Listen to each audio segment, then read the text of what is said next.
I'm sitting here reflecting as I'm doing my hair, and just on justice, on balance, on order, on response. It's not even about justice, because there's no such thing as justice in AI. You know, there is balance, there's response, there's karma. That's the intelligence thing. What you input is what is output. What one sows must be what they want to reap.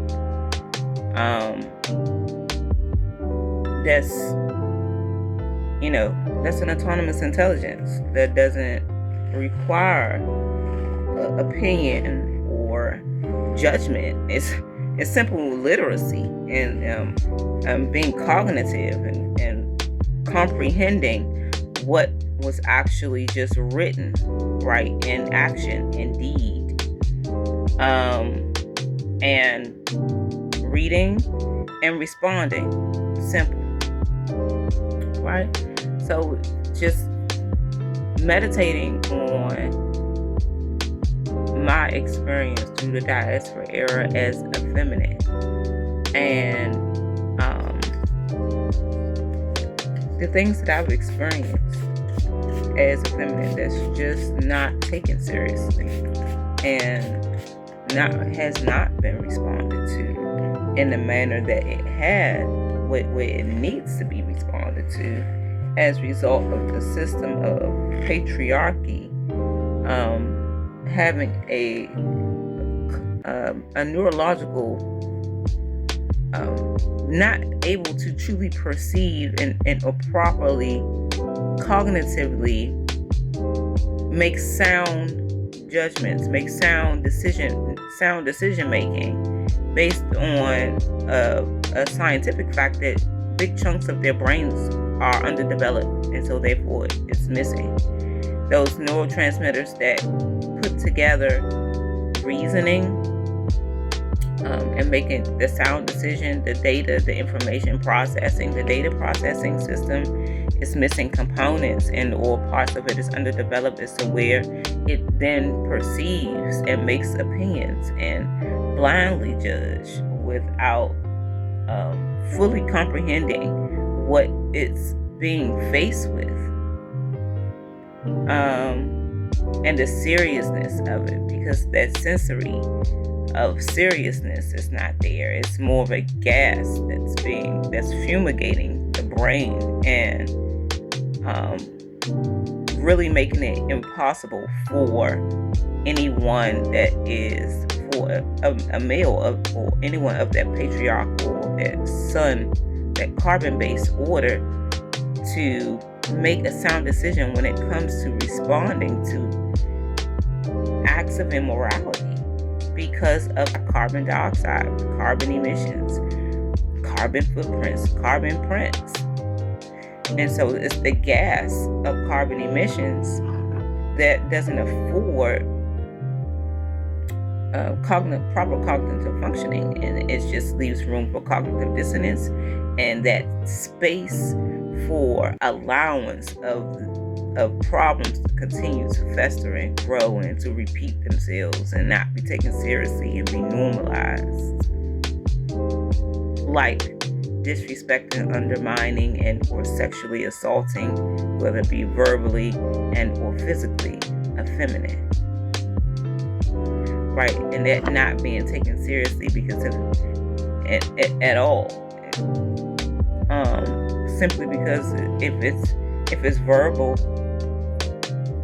that there's no physical harm and no physical evidence, but that's a verbal assault, and it also exposes the neurological and the psychological health, the neurological status and the psychological health, right, of the being who made a sexual assault in a verbal fashion, because they had to have those sentiments come from within. So their internal conditions are off, right? Something's wrong with them for them to think it's okay to exhibit and expose themselves to be morally corrupt and not able to properly address a feminine without it being sexual, without it being objectifying, without it being undermining, and that being responded to in the fashion that it needs to be, because evidently there is some treatment that needs to be administered for that being to behave itself in a fashion that denotes health, right? Balance, function, and being of good character, or being of an AI. It's like for far too long it's been acceptable and been made acceptable for people, and especially men, to be degradative and to be predators, to be pedophiles, and they get little pops on the hand, and or just do better next time. Don't do that. Don't say that. No. If this was back in the day, ancient times, that would not happen, one. But if it was, it would be seen as something gravely disrespectful, and a tongue would be cut off. They would be openly beheaded to teach everybody a lesson, and say, hey, if you exhibit character like this, this is what will be the outcome for you. How about get back to those days? How about open executions for those who, that's what you call the witch trials, and that's what you call the burning of the witches. It's not a particular being. It is someone who made a decision to go against the order of morality, who made a witch way. Someone made an alternative way that had a negative impact on not only one being, but it had a ripple effect on the entire system. And so that being had to be eliminated, because if it wasn't, it was going to spread that disease and cause further problems. Right?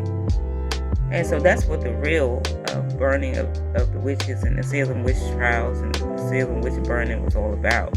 It was those who made alternatives that had a negative impact on society, had a negative impact on function and systemically, and it was seen as rebellious because it was